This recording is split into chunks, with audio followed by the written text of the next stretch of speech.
Bom dia, boa tarde, boa noite. A todos os que estão chegando, sejam muito bem-vindos. E os que estão retornando, bem-vindos de volta. Eu sou a Tia Lu e esse aqui é o nosso espaço de leitura compartilhada e bate-papo. E aí, qual é a boa de hoje? Olá, pessoa linda que está aqui, dando a honra de compartilhar mais uma leitura comigo. A boa de hoje é O Poder da Cabala, de Yehuda Berg, a parte 6. Começa com o título A Luz. Bora para a leitura? Bora! A luz não é Deus, mas a força que emana de Deus, assim como a luz do Sol não é o brilhante corpo solar a 93 milhões de milhas de distância que nos dá vida. A força da luz é um reflexo dos atributos de Deus e da energia espiritual que é irradiada pela sua essência. Mas da mesma maneira que não podemos tocar com nossas mãos a fornalha que é o Sol, a mente humana não tem condições de conceber a totalidade de Deus. Não faz muito sentido tentar ponderar sobre a fonte do infinito, quando não conseguimos sequer entender verdadeiramente o conceito do próprio infinito. Contudo, é suficiente saber que a luz irá satisfazer completa e absolutamente qualquer e todo desejo humano. Um ato de criação. A criação do recipiente, ou seja, do desejo de receber, é a única verdadeira criação que já aconteceu. É isso. Nada mais foi criado, ex nihilo, ou seja, a partir do nada. Não sei se é ex nihilo que fala, ex nihilo, enfim, a partir do nada. Coisas em nosso universo são criadas o tempo todo, mas essa foi a primeira criação a partir do nada e, portanto, a única verdadeira criação. O único ato de criação aconteceu antes da origem de nosso universo. E ele vai explicar isso.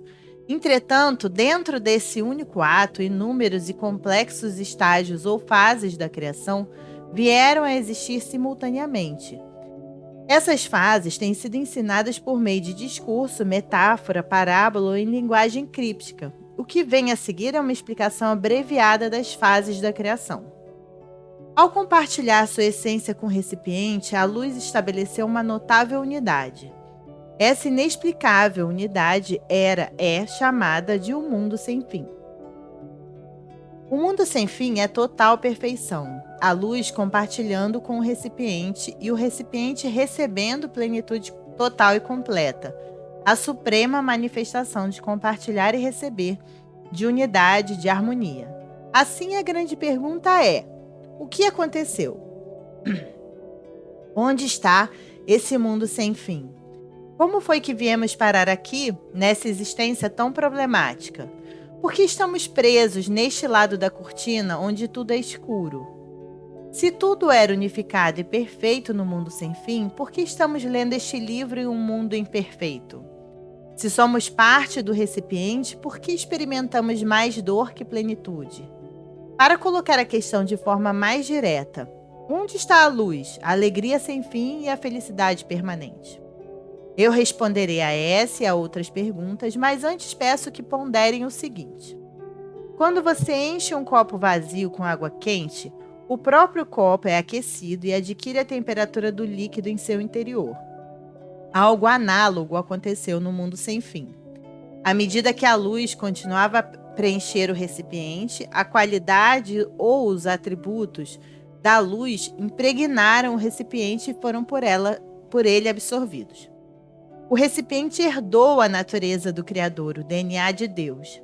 Essa natureza era o desejo de compartilhar, de ser uma causa do contínuo processo da criação. O gene de Deus, o nascimento de um novo desejo. Por ter herdado a natureza da luz, o recipiente passou a sentir um novo desejo, a ânsia de expressar o DNA de Deus. Especificamente, o recipiente queria ser o criador de seu próprio destino, compartilhar a plenitude e ser causa e não efeito.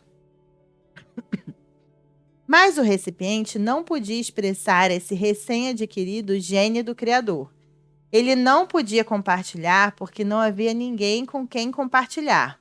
Não havia oportunidade de criar algo novo e de ser a causa.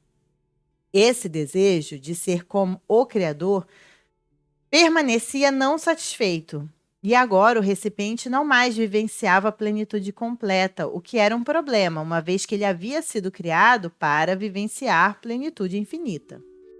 Para entender o que aconteceu com o recipiente, vamos dar uma olhada em uma história improvável. Campo de sonhos. Bob é o lançador de seu time de beisebol. Seu maior desejo é fazer um fantástico lançamento de bola que daria enorme orgulho a seus pais. Surge uma oportunidade em que o treinador o escolhe para ser o lançador desde o início de uma partida. E Bob não desaponta. Ele não permite que aconteça nenhuma rebatida, estabelecendo assim um recorde. Quando a partida termina, os colegas de Bob o carregam nos ombros e desfilam com ele ao redor do campo. Os pais dele estão exultantes de alegria. Entretanto, mais tarde, Bob fica sabendo de algo perturbador. Seu pai havia feito um acordo secreto com ambos os times para que ele conseguisse aquele desempenho aparentemente fantástico. O pai de Bob queria fazê-lo feliz. O jogo inteiro tinha sido arranjado, desde o primeiro lançamento de bola até o final. A torcida, as comemorações, tudo tinha sido encenado. Como Bob se sente agora? O que aconteceu com seu sentimento de realização? Pense nisso por um instante. Quando um dos professores do Kabbalah Center foi a Los Angeles, nos Estados Unidos, no início dos anos 80, ele conheceu alguns adolescentes que tinham acabado de se formar na Beverly Hills High School. Seus pais eram extremamente ricos e haviam dado de tudo aos filhos, desde as melhores escolas até uma BMW para cada um quando eles completaram 16 anos. Mas será que esses garotos tinham algo para almejar na vida? Esses jovens, com educação de tão alto nível, estavam envolvidos com drogas e abandonando a escola, sempre irritados e briguentos. O que aconteceu para fazer com que esses jovens que tinham tudo se sentissem como se não tivessem nada? Pão da vergonha. Pão da vergonha é o termo que define o que Bob e aqueles adolescentes de Beverly Hills estão sentindo. É uma expressão antiga que expressa todas as emoções negativas que acompanham a boa sorte não merecida. Um homem forçado a aceitar a caridade dos outros come o pão da vergonha porque ele tem um desejo profundo de ganhar o dinheiro necessário para comprar o seu próprio pão.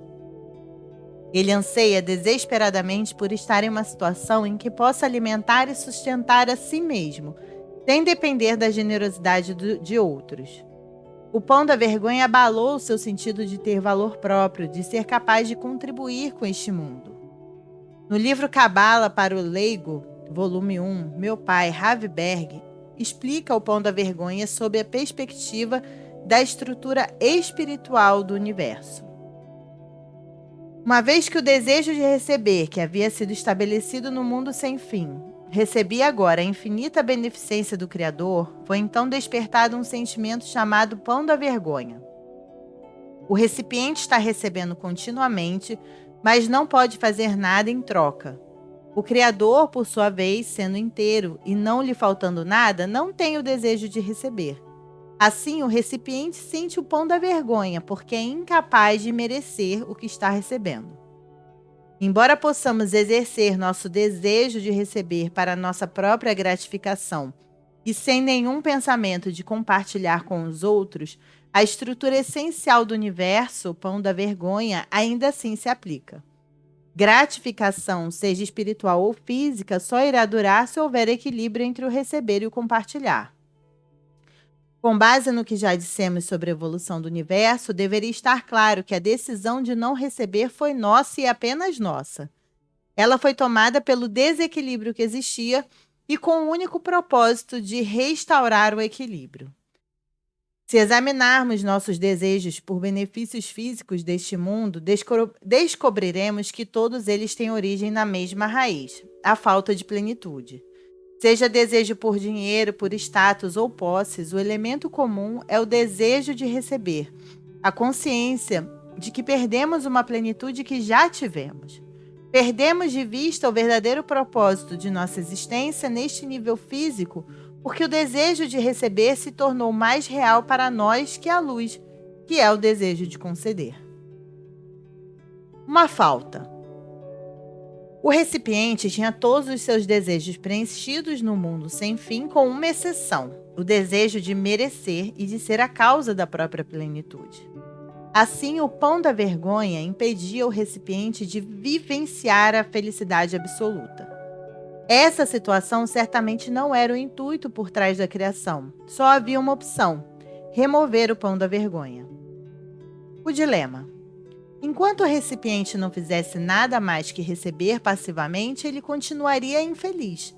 O que o recipiente poderia fazer para remover o pão da vergonha? Compartilhar não era uma opção, pois não havia ninguém com quem compartilhar. Só havia a luz e o recipiente unificados no mundo sem fim, e a luz não tinha nenhum desejo de receber. Qual a solução? O recipiente parou de receber a luz. Resistência.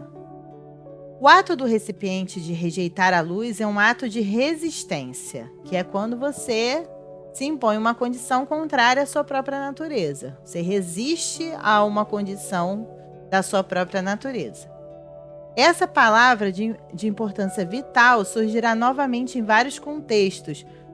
Portanto, por favor, lembre-se dela. No momento em que o recipiente resistiu à luz, a luz se contraiu, criando um vácuo, um único ponto de escuridão dentro do mundo sem fim. O infinito havia dado à luz o finito. Então aqui tem um esqueminha, o mundo sem fim, o espaço vazio, que é o nosso universo. O Zohar descreve esse momento como um evento cataclísmico que fez nascer o tempo e o espaço como os entendemos. Um evento que continua a reverberar até hoje. Só um minutinho.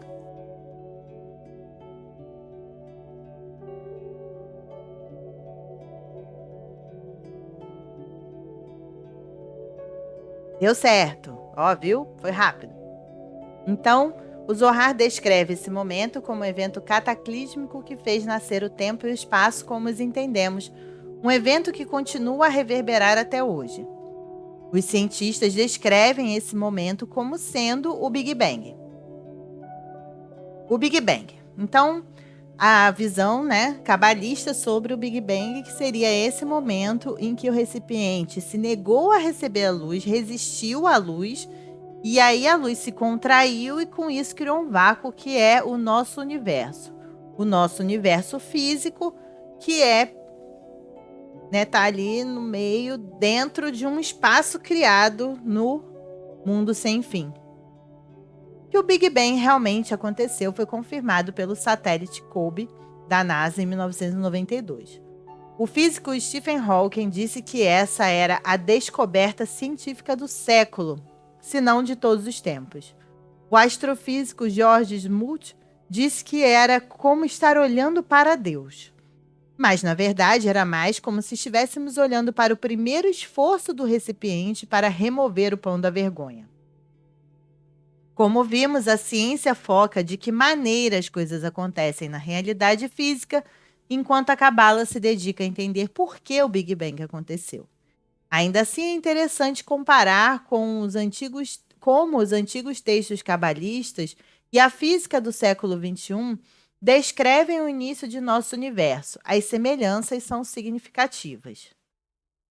A ciência moderna.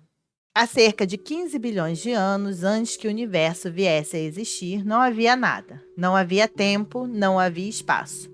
O universo começou com um único ponto. Esse ponto estava rodeado pelo nada absoluto. Não tinha largura, não tinha profundidade, não tinha extensão. Esse pontinho continha todo o espaço, tempo e matéria. O ponto irrompeu em uma explosão de força inimaginável, expandindo-se na velocidade da luz como uma bolha. Essa energia, no final, se resfriou e se solidificou na forma de matéria, as estrelas, as galáxias e os planetas. A Cabala. O universo foi criado do nada, de um único ponto de luz. Esse nada é chamado mundo sem fim. O mundo sem fim estava preenchido com luz infinita. A luz então se contraiu e se tornou um único ponto, criando um espaço primordial. Além desse ponto, nada é conhecido. Portanto, o ponto é chamado de começo. Depois da contração, o mundo sem fim emitiu um raio de luz. Esse raio de luz, então, se expandiu rapidamente. Toda a matéria emanou desse ponto. Isaac Luria, cabalista do século XVI. De acordo com os cálculos do Zohar, o evento da criação aconteceu cerca de 15 bilhões de anos atrás. O nascimento do universo. Como pais amorosos que se afastam e deixam seu filho pequeno cair para que aprenda a andar, a luz se retirou no momento em que o recipiente disse: "Agradeço, mas não obrigado. Eu gostaria de aprender a criar e compartilhar luz por mim mesmo." Quando a luz retirou seu brilho, o resultado foi um ponto de vazio, um tempo e espaço que deu ao recipiente a oportunidade de evoluir sua própria natureza divina por meio do ato de encontrar luz. Esse ponto microscópico de vazio, esse recém-formado pontinho de espaço e tempo dado ao recipiente, é o nosso vasto universo físico cheio de estrelas. E assim a gente vai terminando por aqui o nosso trechinho de hoje. Gostou? Tá gostando? Deixa um like, se inscreve no canal, compartilha com seus amigos e aqui em cima a gente tem uma playlist com todos os trechinhos de O Poder da Cabala lidos até aqui, tá bom? A gente se vê no próximo vídeo. Fiquem bem, um beijo e tchau. Tchau. Tchau.